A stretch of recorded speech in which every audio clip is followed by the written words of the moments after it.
आज का टॉपिक है ब्लड यानी कि रुधिर। रुधिर एक लाल रंग का तरल संयोजी ऊतक होता है। यानी कि रुधिर एक संयोजी ऊतक होता है जो कि लाल रंग का होता है और यह तरल अवस्था में पाया जाता है। रुधिर के भौतिक गुणों की बात करें तो रुधिर हल्का सा क्षारीय होता है। इसका पीएच मान 7.3 से 7.4 के बीच होता है। और अगर रुधिर की घनत्व और श्यानता की बात करें तो यह जल से थोड़ा सा अधिक होता है। यानी कि रुधिर जल से हल्का सा भारी होता है।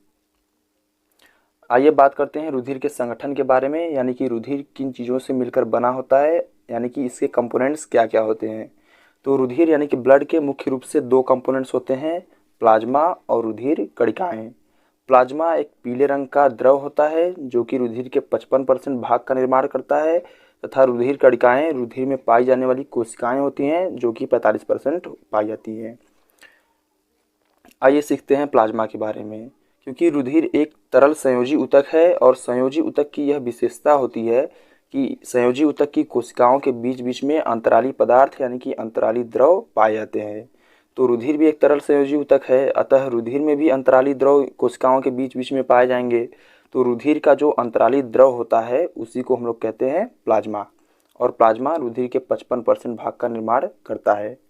और अगर प्लाज्मा की बात करें, प्लाज्मा कैसे बना होता है, तो प्लाज्मा का 91 से 92% यानी कि अधिकांश भाग जल से बना होता है। और इसके अलावा प्लाज्मा में कार्बनिक और अकार्बनिक पदार्थ पाए जाते हैं। कार्बनिक पदार्थों में सबसे मुख्य कार्बनिक पदार्थ प्रोटीन होता है। और इसके अलावा कुछ हार्मोन्स, पोषक पदार्थ, उत्सर्जी पदार्थ, ऑक्सीजन तथा कार्बन डाइऑक्साइड गैसें, एंटीबॉडीज़ आदि पदार्थ भी प्लाज्मा में ही घुले होते हैं। इसके अलावा अगर अकार्बनिक पदार्थों की बात करें तो कुछ आयंस, इलेक्ट्रोलाइट्स, ये सब अकार्बनिक पदार्थों में प्रमुख होते हैं जो कि प्लाज्मा में घुले हुए होते हैं। यहाँ पे चित्र में दिखाया गया है प्लाज्मा और रुधिर की जो कोशिकाएं हैं ये अलग अलग दिखाया गया है। अगर हम लोग किसी टेस्ट ट्यूब में ब्लड को लेकर के सेंट्रीफ्यूगेशन यानी कि अपकेंद्रण करवाते हैं तो हमको कुछ इस तरीके से प्लाज्मा और रुधिर कणिकाएं अलग अलग दिखाई देती हैं। एक पीले रंग का द्रव ऊपर की तरफ प्राप्त होता है जिसे हम लोग बोलते हैं प्लाज्मा, और नीचे की तरफ रुधिर की कोशिकाएं आरबीसी, डब्ल्यूबीसी ये सब पाई जाती हैं।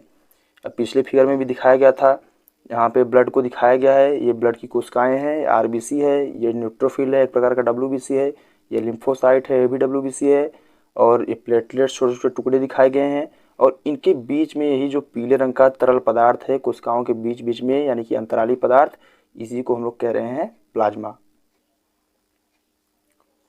यहाँ पे फिर से प्लाज्मा के घटक को यानी कंपोनेंट्स को दिखाया गया है। यहाँ पे प्लाज्मा में पाई जाने वाली प्रोटीन्स को दिखाया गया है, क्योंकि प्रोटीन्स एक प्रमुख कार्बनिक पदार्थ होते हैं जो कि प्लाज्मा में घुले हुए होते हैं। तो प्लाज्मा में कुछ प्रोटीन्स पाई जाती हैं जिनमें से कि सबसे अधिक एल्ब्यूमिन प्रोटीन पाया जाता है, उसके बाद आता है ग्लोबुलिन प्रोटीन्स, और इसके बाद आता है फाइब्रिनोजन प्रोटीन्स। इसके अलावा प्रोथ्राम्बिन प्रोटीन्स भी होते हैं। एल्ब्यूमिन प्रोटीन्स जो होते हैं या प्लाज्मा के ऑस्मोटिक कंसंट्रेशन को बनाए रखते हैं, ब्लड के ऑस्मोटिक कंसंट्रेशन को बनाए रखते हैं। इसके अलावा ग्लोबुलिन प्रोटीन्स एंटीबॉडीज़ की तरह कार्य करते हैं, और फाइब्रिनोजन तथा प्रोथ्राम्बिन प्रोटीन्स रुधिर के क्लॉट करने में यानी थक्का बनने में भाग लेते हैं। आइए बात करते हैं रक्त कणिकाओं के बारे में। प्लाज्मा कंप्लीट हो गया। प्लाज्मा रुधिर के 55% भाग का निर्माण करता है। इसके अलावा रुधिर में पाई जाती हैं रक्त कणिकाएं यानी कि रक्त कोशिकाएं, और रक्त कोशिकाएं रुधिर के 45% भाग का निर्माण करती है। रक्त कणिकाएं यानी कि ब्लड सेल्स, ब्लड कार्पसेल्स 3 प्रकार की होती हैं, आरबीसी, डब्ल्यूबीसी और प्लेटलेट्स। आरबीसी यानी कि रेड ब्लड कार्पसेल्स, डब्ल्यूबीसी यानी कि व्हाइट ब्लड सेल्स, और प्लेटलेट्स। आरबीसी लाल रंग का होता है इसलिए इसको लाल रक्त कणिकाएं कहते हैं। इसके अलावा डब्ल्यूबीसी श्वेत रक्त कणिकाएं व्हाइट कलर का होता है। इसके अलावा प्लेटलेट्स होते हैं वो कोशिकाओं के टुकड़े होते हैं। यहाँ पे चित्र में दिखाया भी गया है, ये यहाँ पे चित्र में दिखाया गया है, ये आरबीसी है, लाल रंग का है, द्विअवतलकार का है। इसके अलावा यहाँ पे प्लेटलेट्स को दिखाया गया है जो कि कोशिकाओं के टुकड़े होते हैं, सेल फ्रेगमेंट्स होते हैं। इसके अलावा यहाँ पे अलग अलग प्रकार के डब्ल्यूबीसी दिखाए गए हैं। डब्ल्यूबीसी कई प्रकार के होते हैं, 5 प्रकार के मुख्य से रूप से डब्ल्यूबीसी हैं: मोनोसाइट, लिम्फोसाइट, इओसिनोफिल, बेसोफिल और न्यूट्रोफिल। आइए बात करते हैं आरबीसी के बारे में। तो आरबीसी यानी कि रेड ब्लड सेल्स का दूसरा नाम होता है इरिथ्रोसाइट। इसके अलावा अगर इसके आकार की बात करें तो इसका आकार होता है द्विअवतल, यानी कि यह दोनों तरफ से इसकी सरफेस जो होती है वह दबी होती है, इसलिए इसको बोलते हैं द्विअवतल। आरबीसी का जीवन काल 120 दिन का होता है। और आरबीसी का रंग लाल क्यों होता है? क्योंकि इसमें हीमोग्लोबिन नाम का एक श्वसन वर्णक पाया जाता है, और हीमोग्लोबिन लाल रंग कलर का वर्णक होता है, जिसके कारण आरबीसी लाल होती है। और आरबीसी रुधिर में सबसे अधिक पाई जाने वाली कोशिका होती है, इसलिए रुधिर यानी कि ब्लड का रंग भी लाल होता है। अगर आरबीसी की बात करें तो एक परिपक्व आरबीसी में, यानी कि जब आरबीसी पूर्ण विकसित होती है, तो इसमें केंद्रक और इसके अलावा अन्य सारे कोशिकांग गायब हो जाते हैं, यानी कि नष्ट हो जाते हैं और नहीं पाए जाते हैं। और अगर बात करें ऊंट और लामा की, तो ये दो ऐसे जानवर हैं, ऐसे जंतु हैं जिनकी आरबीसी में केंद्रक पाया जाता है। और आरबीसी का मुख्य कार्य होता है आरबीसी का ऑक्सीजन का परिवहन करना। आरबीसी मुख्य रूप से ऑक्सीजन यानी कि गैसों का परिवहन करने का कार्य करती है, क्योंकि इसमें हेमोग्लोबिन पाया जाता है और हेमोग्लोबिन ऑक्सीजन से जुड़ता है और अपने साथ ऑक्सीजन को बाइंड करके उसका ट्रांसपोर्ट करता है। आइए बात करते हैं श्वेत रक्त कोशिकाएं यानी कि व्हाइट ब्लड सेल्स यानी कि डब्ल्यूबीसी के बारे में। तो डब्ल्यूबीसी का दूसरा नाम होता है ल्यूकोसाइट, और इसका रंग श्वेत होता है, व्हाइट होता है, इसलिए इसका नाम भी होता है व्हाइट ब्लड सेल्स। और अगर बात करें डब्ल्यूबीसी कार्य क्या करता है, तो डब्ल्यूबीसी का कार्य होता है प्रतिरक्षा प्रदान करना। डब्ल्यूबीसी की जो भी कोशिकाएं होती हैं वह हमारे प्रतिरक्षा तंत्र का एक प्रमुख भाग बनाती हैं और रोगों से लड़ने में सहायता करती हैं। डब्ल्यूबीसी 5 प्रकार के होते हैं, जो कि पहले ही बताया गया, लेकिन इन पांचों प्रकारों को 2 प्रकार में पहले बांटा गया है। कणिकामय डब्ल्यूबीसी, ग्रेनुलोसाइट्स जिसे कहते हैं, इसके अलावा अकणिकामय डब्ल्यूबीसी यानी कि एग्रेनुलोसाइट्स। कणिकामय डब्ल्यूबीसी को कणिकामय यानी कि ग्रेनुलोसाइट्स इसलिए कहते हैं क्योंकि इनकी कोशिका द्रव्य में ग्रेन्यूल्स यानी कि दाने की तरह संरचनाएं पाई जाती हैं, जो कि एंजाइम्स के कण होते हैं, इसलिए इनका कोशिका द्रव्य कणिकामय दिखाई देता है, अतः इनको कणिकामय कहते हैं। अकणिकामय यानी कि एग्रेनुलोसाइट्स में ये एंजाइम्स की कणिकाएं नहीं पाई जाती, इसलिए उनको अकणिकामय कहते हैं। और अगर ग्रेनुलोसाइट्स की बात करें तो उसमें आते हैं न्यूट्रोफिल, यूसिनोफिल और बेसोफिल। और अगर बात करें अकणिकामय की तो उसमें आते हैं एग्रेनुलोसाइट्स में आते हैं मोनोसाइट्स और लिम्फोसाइट्स। आइए देखते हैं कणिकामय डब्ल्यूबीसी के बारे में। तो कणिकामय डब्ल्यूबीसी भी 3 प्रकार का होता है, जो कि पहले ही दिखाया गया, न्यूट्रोफिल, यूसिनोफिल और बेसोफिल। यहाँ पे पहला फिगर भी दिखाया गया है, यहाँ पे न्यूट्रोफिल है, यूसिनोफिल है और यह बेसोफिल है।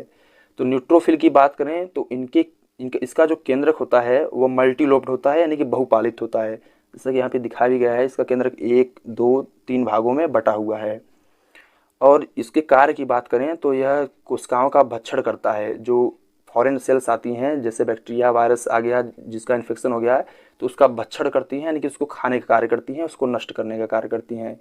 और यह जो न्यूट्रोफिल होता है यह सबसे अधिक पाए जाने वाला डब्ल्यूबीसी होता है। जो 5 प्रकार के डब्ल्यूबीसी हैं, न्यूट्रोफिल, यूसिनोफिल, बेसोफिल, लिम्फोसाइट और मोनोसाइट, उसमें से सबसे अधिक न्यूट्रोफिल ही पाया जाता है। इसके बाद दूसरा प्रकार का डब्ल्यूबीसी होता है ईओसिनोफिल, और अगर इसके केंद्रक की बात करें तो इसका केंद्रक द्विपालित यानी कि बाइलोब्ड होता है, जैसा कि यहाँ पे दिखाया भी गया है। इसका केंद्रक एक ही है और एक यह 2 भागों में बटा हुआ है। और अगर इसके कार्य की बात करें तो यह संक्रमण के प्रति क्रिया करता है और एलर्जी के लिए उत्तरदायी होता है, यानी कि एलर्जी का कारण ईओसिनोफिल होता है।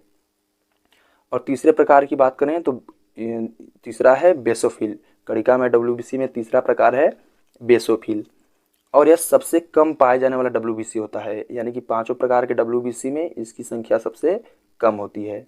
और अगर इसके कार्य की बात करें तो यह हिस्टामिन, सीरोटोनिन और हिपैरिन का निर्माण करता है।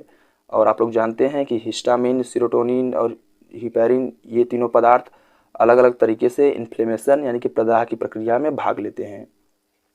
और अगर बात करें बेसोफिल के केंद्रक की, तो इसका केंद्रक अंग्रेजी के अक्षर यस के आकार का होता है। तो ये हो गया कणिकामय यानी कि ऐसे डब्ल्यूबीसी जिनकी कोशिका द्रव्य में कणिकाएं पाई जाती हैं। अब आते हैं अकणिकामय पर, यानी कि ऐसे डब्ल्यूबीसी जिनके कोशिका द्रव्य में कोई भी कणिकाएं, एंजाइम की कणिकाएं नहीं पाई जाती।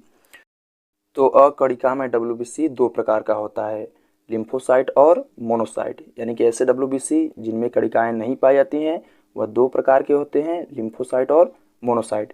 यहाँ पे पहले फिगर में लिम्फोसाइट दिखाया गया है और दूसरे में मोनोसाइट।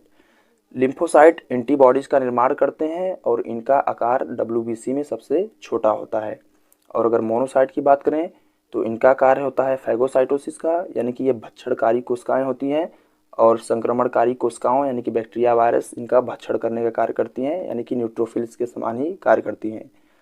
और मोनोसाइट्स सबसे बड़े आकार के WBC कोशिकाएं होती हैं।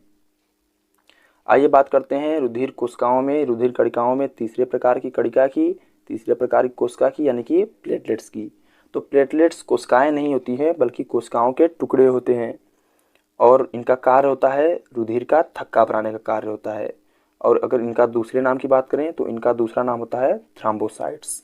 और प्लेटलेट्स रुधिर का क्लॉट बनवाती हैं, यानी कि रुधिर का थक्का बनवाती हैं।